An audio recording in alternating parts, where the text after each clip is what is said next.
आज 9 मे माझे वडील कैलासवासी बाबूराव केशवराव वाहक यांचं निधन झालेलं आहे।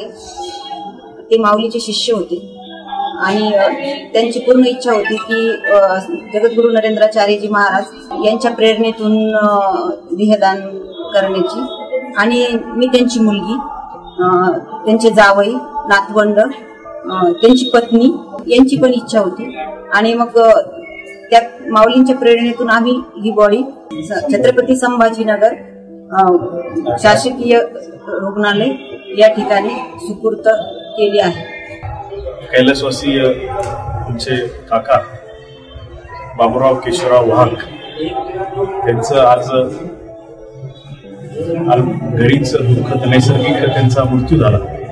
खऱ्या अर्थाने जगद्गुरु नरेंद्राचार्य महाराज यांच्या संकल्पनेतून देहदान, त्यांच्या पाश्चात त्यांची मुलगी आशा संजय डरगळे, त्यांचे जावई संजय डरगळे आणि त्यांच्या पत्नी या सगळ्यांनी खऱ्या अर्थाने माऊलींच्या कार्यामध्ये वाहून घेतलेलं आहे। आणि माऊलीने जे कार्य चालू केलेलं आहे की देहदान करावं, आणि देहदान केल्यामुळे नक्कीच आपल्या अवयवाचा आपण अवयव याचा कोणाला तरी याचा फायदा होईल।